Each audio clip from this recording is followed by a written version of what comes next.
వసుదేవసుతం దేవం కంసచాణూరమర్దనం దేవకీ పరమానందం కృష్ణం వందే జగద్గురుం. శ్రీ రాధాకృష్ణాభ్యాం నమః. హ్రీంకారాసనగద్భితా నలసికాం సౌహక్లీం కళాంభిప్రతిం సౌవర్ణాంబరధారిణీం వరసుధాధౌతాం త్రినేత్రోజ్వలాం వందే పుస్తకపాశమంకుశధరాం స్రగ్భూషితాముజ్వలాం త్వాం గౌరీం త్రిపురాం పరాత్పరకలాం శ్రీచక్ర సంచారిణీం. ఓం శ్రీ విజయవాడ కనకదుర్గాదేవ్యై నమః. శ్రీ దుర్గా మల్లీశ్వరాభ్యాం నమః. ఇప్పుడు మనుషులంతా కూడా లక్ష్మీదేవి కావాలని అందరూ కోరుకుంటా ఉంటారు. డబ్బు కావాలి ప్రతి ఒక్కళ్ళకి కూడా. ధనమూలం ఇదం జగత్ అన్నారు. డబ్బులు లేకపోతే అడుగు తీసి అడుగు ముందుకు వేయలేము. ఆర్టీసీ బస్ ఎక్కాలన్నా ట్రైన్ ఎక్కాలన్నా డబ్బులు లేదే కుదరదు. పాల బిల్లు, కరెంటు బిల్లు, రోడ్డు మీద నడవడానికి ట్యాక్స్, ఇంట్లో ఉండడానికి ప్రాపర్టీ ట్యాక్స్, ఇలా ఏది చూసినా సరే డబ్బులతోనే ముడిపడి ఉంది. ఆఖరికి భార్యను పెళ్లి చేసుకునేటప్పుడు కట్నాలు ఇచ్చి చేసుకోవాల్సి వస్తుంది. కట్నాలు తీసుకుంటున్నారా లేదా? మరి ఉదారంగా భార్యలు పాపం వాళ్ళకి ఏదో ఫేవర్ చేసినట్టు మగవాళ్ళు బిల్డప్ ఇవ్వకూడదు. కట్నాలు తీసుకుంటున్నారు. కాబట్టి అడుగునా కూడా ఇంకా న్యాచురల్ ప్రేమ ఎక్కడ ఉంది కట్నం తీసుకున్నప్పుడు? కాబట్టి ఈ విధంగా ప్రతి సంఘటనలో బిడ్డలు కూడా వాళ్ళ చదువుల కోసం బిడ్డల తల్లిదండ్రుల దగ్గర వాళ్ళు వింటూ ఉంటారు.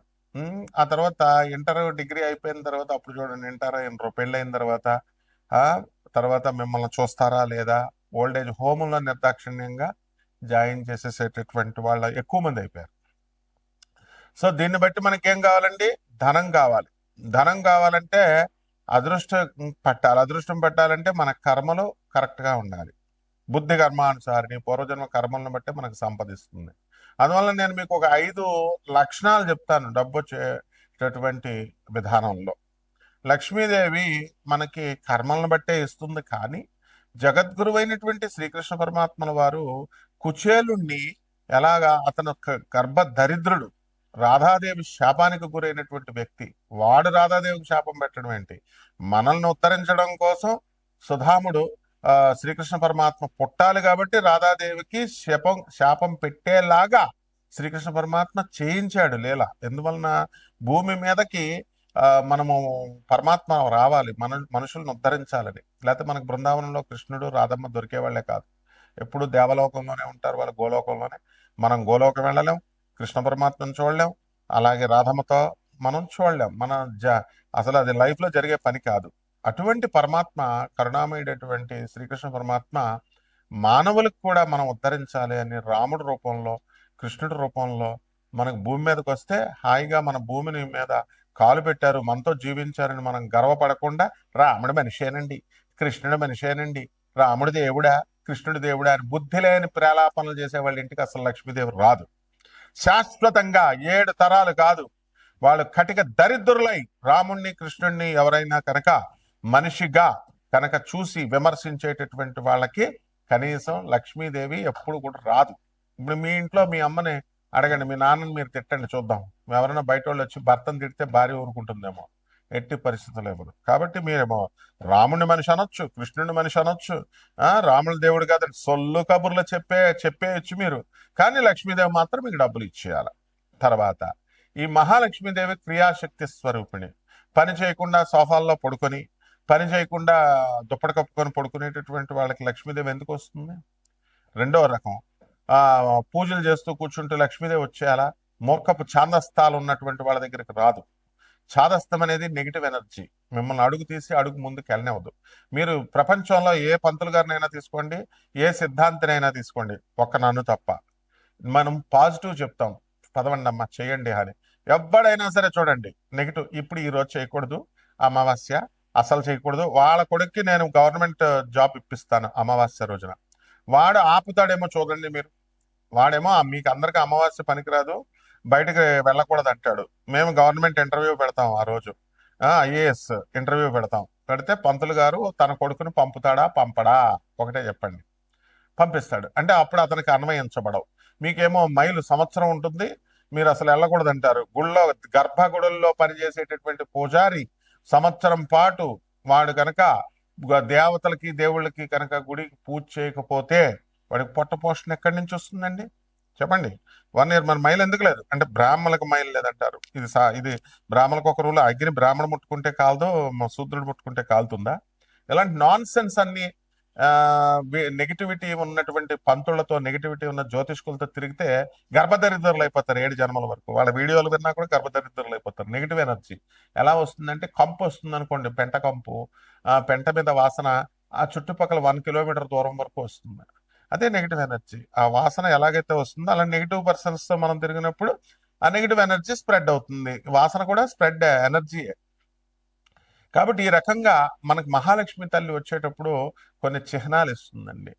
తెల్ల పావురాయిని పనికిరాదు, అవి రాకూడదు అని చెప్తున్నారు కదా. తెల్ల పావురాయిల, అలాగే ఈ పిచ్చుకలు, పక్షులు, నేచర్లో ఉన్నటువంటి పక్షులు ఇవన్నీ కూడా మన ఇంటి గోళ్ల చుట్టూ తిరుగుతూ తెల్లవారు మనం తలుపు తీయగానే ఆ తలుపుల దగ్గర చక్కగా గింజలు తింటూ అక్కడ ఉంటున్నాయనుకోండి ఉడతలు, ఇవన్నీ కూడా మన చెట్టు మీద, మన ఇంటి ముందు చెట్ల మీద అవి ఉడతలు వెళ్తున్నాయి అనుకోండి, లక్ష్మీదేవి త్వరలో మనకు రాబోతుంది అని అర్థం.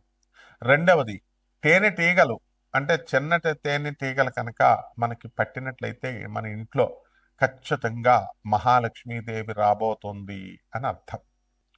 కన్యారాశి, ఈ కన్యారాశి వారికి అందరికీ కూడా మనకి ఈ యొక్క గురుడు మనకి ఆ మిథున రాశిలో ఉన్నాడు. దానివల్ల మనకేమవుతుందంటే అనేకమైనటువంటి కష్టాల నుంచి మీరు తప్పించుకున్న వాళ్ళు అవుతారు. గత కాలంలో మీకు భార్యాభర్తల మధ్య కొట్లాటలు ఇవన్నీ కూడా జరిగినాయి. అప్పుడు ఈ గబ్బిడము మీ ఇంట్లోకి వచ్చింది. ఆ తర్వాత నుంచి ఈ యొక్క అనర్థాలు అనేటటువంటివి చాలా మంది విషయంలో జరిగింది. కేవలం గబ్బిడమే కాకుండా పాములు, తేళ్లు, జర్రులు ఇలాంటివన్నీ కూడా, బొద్దింకలు, దోమలు ఇవన్నీ కూడా మీ ఇళ్లలో ఎక్కువగా తిరుగుతున్నప్పుడు దరిద్ర లక్ష్మి అనేటటువంటి ఆవిడ మీ ఇంట్లో ఉంటుందన్నమాట.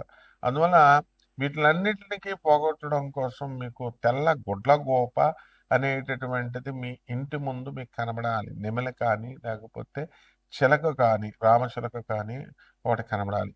అవి కనబడతాయి అన్నమాట. ఇప్పుడు మీకు మహాలక్ష్మి తల్లి యొక్క శుభ దృష్టి అనేటటువంటిది మీ పైన పడింది ఈ రాశి వారికి. కాబట్టి కన్యా రాశి వారికి అందరికీ కూడా రాహు కుంభరాశిలో ఉన్న కారణంగా శత్రువులపై మీకు ఆధిపత్యం వచ్చింది. గతంలో మీరంటే పడనటువంటి వాళ్ళందరూ కూడా ఇప్పుడు మిత్రులు అయిపోవడానికి అవకాశాలు వచ్చినాయి.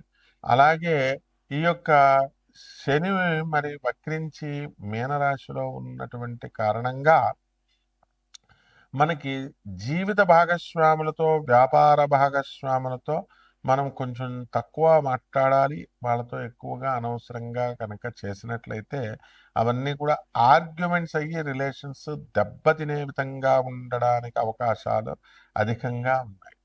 అయితే ఈ యొక్క కన్యారాశి వారికి అందరికీ కూడా సింహరాశిలో ఉన్నటువంటి కేతుగ్రహ కారణంగా నవంబర్ 25, 2026 సంవత్సరం వరకు కూడా మీకు చాదస్తం అధికంగా ఏర్పడడం జరుగుతుంది. ఒకే ప్రశ్నని 10 మంది జ్యోతిష్కుల దగ్గర అడగడము, వాళ్ళ దగ్గర నుంచి క్లారిఫికేషన్స్ తీసుకోవడము, ఇలా ఓవర్ థింకింగ్, ఓవర్ ఎనలైటికల్ గా కన్యా రాశి వారు ఉండడం కారణంగా దెబ్బతింటారు. అలాగే ఈ రాశి వారి అందరూ కూడా ప్రేమ వ్యవహారాలలో చిక్కుకోవడానికి అవకాశాలు ఉంటాయి. కాబట్టి ఎవరైతే ప్రేమ వ్యవహారాల్లో ఉన్నారో అటువంటి వాళ్ళు ఇమీడియట్ గా పెళ్లిళ్ళు చేసుకోవడానికి ఎక్కువ అవకాశాలు ఉన్నాయి. అయితే ఫిబ్రవరి 1, 2026 సంవత్సరం వరకు కూడా మనకి శుక్రగ్రహ మూఢమే ఉన్నటువంటి కారణంగా మీకు వివాహాలు అనేటటువంటివి జరగవు. కాబట్టి ఈ యొక్క పరిహారాలు మనం కొన్ని చేసుకోవాల్సినటువంటి అవసరం ఉంది. మరి మంగళవారం నాడు వెంకటేశ్వర స్వామి వారికి ఆరాధన, అర్చన, షోడశోపచారాలతో విష్ణు సహస్ర పారాయణలు చేసుకోవాలా. అదేవిధంగా శనివారం నాడు ఆంజనేయ స్వామి వారికి మీరు మారుతి స్తోత్రం గాని, ఓం హం హనుమతే నమః అనేటటువంటి మంత్రాలతో, ఏవైనా మంత్రాలు పర్లేదు, హనుమాన్ చాలీసావన్నీ కూడా మీరు ఆంజనేయ స్వామి వారికి చేసుకుంటే బ్రహ్మాండంగా ఉంటుంది. రావి చెట్టు చుట్టూ ప్రదక్షిణాలు చేయండి. ఓం హం హనుమతే నమః అంటూ నీళ్లు పోయండి. బ్రహ్మాండంగా ఉంటుంది. శుభమస్తు.